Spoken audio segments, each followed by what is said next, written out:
So for the last several videos here, I've been standing in front of the map instead of the wall of games, or outside of my house, or in front of the coffee. We know some of you love and hate the coffee pot shots. However, today I'm standing in front of the map for an important reason, because the game we're talking about today is the river. By the way, people wonder what this map is sometimes. These are all the different places we performed as of like 2015. It's not been updated in a couple of years, 2016 or 17. So many of these places we performed in multiple times. But we just like to have a good representation of all the tons and tons and tons and tons of places we're out there. Again, we're on the road 180 days a year doing magic, illusions, all that sort of stuff. Also, if you're going to be on the Dice Tower Cruiser, we might be doing some illusions on the Dice Tower Cruiser. We'll see. But anyway, the point of this is it has nothing to do with magic, has nothing to do with anything. It has to do with the frontier, it has to do with rivers flowing through here. I mean, many of our state demarcations are because of rivers, right? You know, Alabama, Mississippi.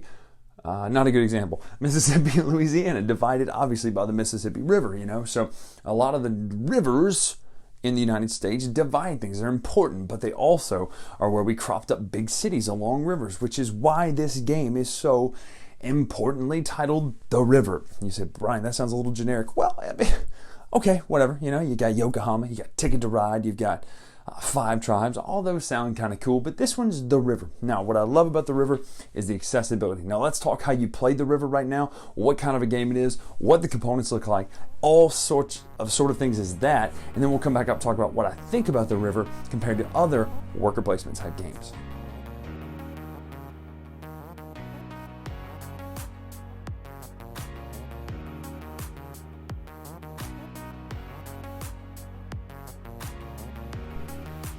Bask in the glow of this image, right? It's a great looking picture. We don't know where this is. It's probably, I don't know, somewhere in made up fantasy land, because I don't think it's the West. I don't know if it's in Europe or whatever. It's really cute though. Really good looking stuff. In here though, let's take a look at the components. I normally don't always show this, but I wanted to show because it does come with a nice tray here. All of your player boards here, we'll talk about those in a minute. Everybody has a ship with their own color on it, which is great, but it also has a nice cutout, an insert there. Everything fits into this insert very nicely, and then you set the game up like this. There are in fact 2 boards to worry about when it comes to the game itself. I'm just going to show you one example of a player board because they're the same, and then the actual main board out there. But this is what the actual board looks like before you set it up, and here's your player board before you set it up too. Some important concepts to talk about down here. What everybody starts with would be your ship in your color. This is the green person here. Carla knows green wins games. You then take the rest of these things and set them out on the board. So if you're setting up, you take these tokens here, which are kind of bonus tokens for building. If you're playing a 2-player game, it'll have dots on it. It tells you which ones to put. You put the ones with the dot out there if you're playing a 2-player game. If you're not playing the 2-player game, you put them all out there. But you set these up where the zeros go on the far side over here, and these go down in descending order on the left side over here, however many it is in the actual stack. You'll know based on the player count, it'll tell you. You then take these tiles here, which is the different river tiles. You'll notice your player board kind of has a nice little meadow running through it, but you want to explore the river. You don't want to just be satisfied with what's there. You want to explore and be a frontiersman, right? Or frontier lady. But what you do is you take these tiles and you put 3 out here in a 2-player game, because that's how many starter tokens there are, starter tiles out there. Everybody gets to choose one of these starter tiles. Then once these are chosen, you will then put the first one here. Someone else will take theirs, they'll put it on theirs, and this one stays, and then the rest of these fill up with the 2 stacks of tiles here. You just shuffle all of these tokens and these tiles up, and you put them face down on the board into 2 stacks. Now there are obviously many, many more, but I don't feel like stacking the board supremely much right now, so I'm just gonna leave that there. There is a first player marker of a nice little sailing vessel there. I do like that. You then take the cards over here. This is one of the other worker placement areas. You take these cards, which are the buildings you can build. These are things that give you victory points. This is your main route to victory at the end of the game. So you build this, it's worth 5 points. I love, there's no names, there's no words on the board, period. It's one of those games where it's all symbology, and it works really well, if you ask me. But you have different pictures for each one of these little cute buildings and what they are. Now this is the one I'm not sure about. This is why I said I don't think it's in the West, because I'm not sure what this is. It's clearly a shrine, but it's cool. I like the imagery, so I'm not sure what the stone, and maybe it's Greece. I don't know, who knows, but it's really cool. But really, really cool looking art on just every one of these pictures is different, and it's just really cute, nice frontier art, and it just looks really good. I love it so much. Very cool little statue there, but it also is kind of, it kind of thematically ties into what the resources are. This one takes stone, obviously. This one takes turkeys, or food, which are wild resources. So you put these cards face up over here. These are kind of the goal cards, the building cards. You only restock what's missing. Unlike the tiles at the end of the round, you will restock all the tiles. No matter what, you'll just discard those. But these, you'll only restock what's missing from over there. The board itself gets populated by a level of resources based on the player count. So this is your general supply over here to the side, but it's not used in the game. The only resources you use are what's here. And you will put it, let's see, it's 9, 9, 9, 4. I'll set those up right now. So this is the setup of the actual game here with all the resources out, tokens out, tiles out, cards out. You're ready to play. You've even got your boat board here with your workers who are going to be placed during the game. These are the ones you have available to use on a round. And the way it works is it's traditional worker placement. Now, if you're watching this, you're not familiar with worker placement, you came to this because you found Ticket to Ride or one of those and you say, oh, Days of Wonder, that's a cool company. Worker placement is a system where you will have these spaces on the board where you will put your workers out, and wherever you place it, you'll take the action associated with that thing. So for instance, let's go through all the different worker placement spots and the different types there are. Notice that these represent, you can put you can have 2 of your own color on these is what this means. That's why there are 2 different colors like that. You could not put 3 there, you could put 2 there. This one allows you to take one of these tiles that are over here. Now the tiles do interesting things. We'll talk about exactly what they do in a minute, but notice that there are warehouses and there are resource tokens, as well as these cards, the meadow cards, let's see if I can find one, which are kind of in-game bonuses or instant things. So let me see if I can find a better meadow tile to really show you. Yeah, here we go. At the end of the game, you will get 3 points, up to 3 points, a point per brick that you have on the space out here. You get a point per brick resource space that you have, up to 3. So it's just a way to get extra victory points on your board. Anyway, we'll talk about more about that in just a minute. But one of the worker placement spots you can do is you can go here and take one of the tiles and add it to your river here. And your river, you'll notice, starts to, and I love that the art matches up, by the way. No matter where you put it, the art really lines up really pretty. You'll put it on here. That's one of the action spaces you could go to. Another one here would be if you want to build. Let's say you have the resources necessary to build one of these buildings. You spend the 4 turkeys or the 3 wood and 3 brick or the 4 wood and 1 brick. You'll take this card, you'll jam it in right here so people don't remember how many victory points you have. That is a rule, by the way. It wants you to keep victory points hidden, which I personally love. You'll then take the top token of the stack here, so it's extra victory points at the end of the game, so that's nice. And then the other thing you could do here is if you had the card reserved already, which is based on this action, you can get a -1 to the resource cost. So just know that you can either build them straight from the stack over here, or you can go here to this action space, reserve one of these 3 cards, put it in your area here, and then when you build it, it gives you a -1 resource cost. So that's what that is. The next one here is take first player. So this is neat. It lets you take first player, which then allows you obviously to place your workers first, because if you're blocked, you're blocked. So this one, only 1 person can go here. There are 2 spaces here, but just know that you couldn't have more than 1 person here. That's the idea of the worker placement. These tiles allow you to, or these spaces allow you to shift tiles around on your board. Why that matters is at the end of the game scoring, if you have a vertical column here, which there are only kind of vertical columns, but if you have a column of all types of the same type of tile, so these are both forests, 2 is worth a certain amount of points and 3 is worth a certain amount of points. I believe it is 6 per 3 and 2 points per 2. Yeah, so it's, yeah, so this would be worth 2 extra points. If you had a 3rd forest here, this would then become worth, here's one right here, this would now be worth 6 points at the end of the game right there. So just know that that's how that works. These spaces over here are the resource spaces. So you have brick, wood, stone, and turkeys, food. I love the turkey meeples. That might be my favorite little meeple. Yes, I'm aware they're not meeples if they're not people before someone comments and says, well, actually.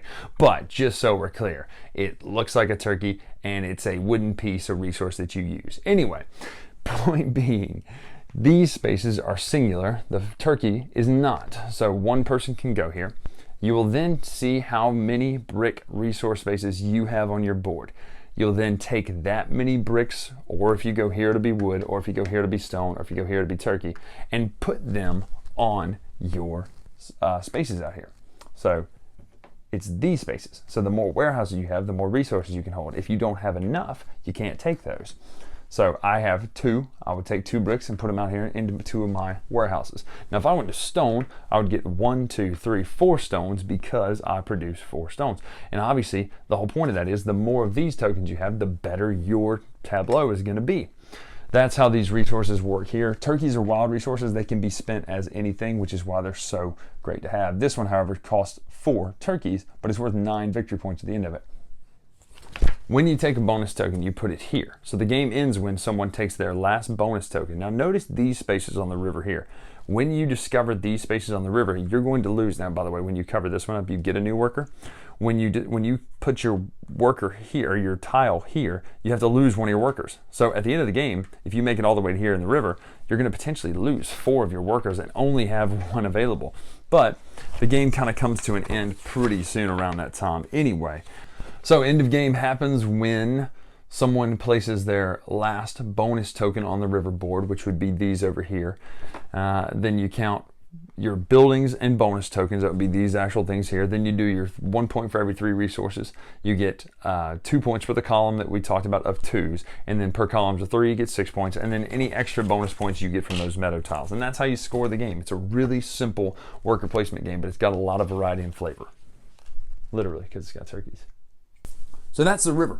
Absolutely love this game for what it is. It is a quick, very quick, I like that, intro level sort of worker placement game because it adds some nice, unique mixtures to it because you've got your worker placement places on the board, right? So think for a minute, okay? Just get yourself in the mindset. Someone walks into Target, hopefully, because hopefully this game will be next to Ticket to Ride and all the other Days of Wonder games that are in the stores. Somebody walks into Target, Walmart, Barnes & Noble, books them in, and they go, the river, what is this? Well, I've played Ticket to Ride. Maybe this game's cool, right? And they pop it open and they're introduced to this concept, which happens to be, by the way, my favorite board gaming concept mechanic, period. And that is the worker placement concept. Spaces on a shared board where everybody can go to, put their workers out, take an action, and then you'll pull your workers back. There are hundreds and hundreds of iterations. I'm looking here at ones that do it. Railroad Revolution is over here. Tons and tons of other ones. Pillars of the Earth, Caverna, La Havre, Agricola, Charterstone, Viticulture, Euphoria, Feast for Odin. Tons and tons of games over here that do it and do it well. The River does it really well because it's a basic introduction style. What I mean by that, it's not super deep. You're not doing Feast for Odin 60 different actions. You've got some pretty simple actions to choose from, ones that do different things. And what I love about it is there are customizable player boards. What I mean by that is one of the actions is, like we talked about, you take one of those river tiles and put it on your board. And what's so cool, when you take the produce action, you produce what your river tiles give you. So you have a base set based on what your blank board is, but once you start upgrading your board with these different river tiles, these different riverbank tiles, you then can store more things. You can produce better resources, more resources. You can get meadow cards which give you bonuses at the end of the game based on your tableau. So I really love this idea of basic worker placement spots, customizable river area, your own tableau in front of you, but also some neat stuff when it comes to really scoring victory points is, hey, you need resources, you spend those resources, you get victory points. That's basically how you get victory points. So what I love about it though, it's my now new go-to worker placement intro. Lords of Waterdeep, gone. Some of the other ones that are kind of good intro worker placement style games, gone. This one replaces them all for me because A, it looks pretty, it's accessible. But here's the other thing.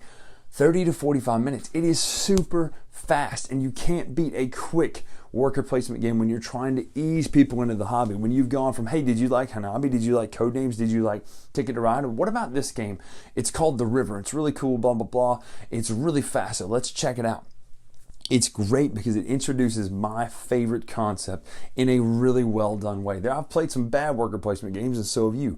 This one manages to pull it off. It pulls off the idea of making worker placement accessible without losing any of the fun. It's still very, very fun in The River, which is why The River is a high recommendation for me.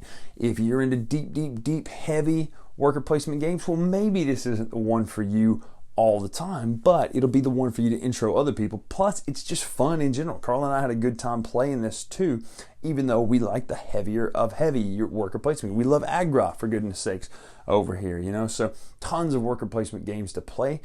Each one of them has their own merit. Each one of them has their own value. I think The River is an excellent, the best currently intro level worker placement game for my money out there. It's fantastic. It looks gorgeous. It's got a great insert. It's got a great company behind it, Days of Wonder. It's got great components. It's pretty. You get your own player board. It's easy to learn. The rules and everything is on the board. Everything you can do is accessible and on the board, and I love it. I absolutely love the way that looks. So go check out The River. It is undeniably one of my favorite worker placement intro level games out there. I know it's a lot of qualifiers, but just so you know, you're going to want to check it out. So again, I'm Bryan Drake here on The Latest Retro with the Dice Tower. If you want to follow us on Twitter, make sure to follow us at The Latest Retro. And again, we'll see you probably on the Dice Tower cruise, so come check us out on there. Till next time, we'll see ya.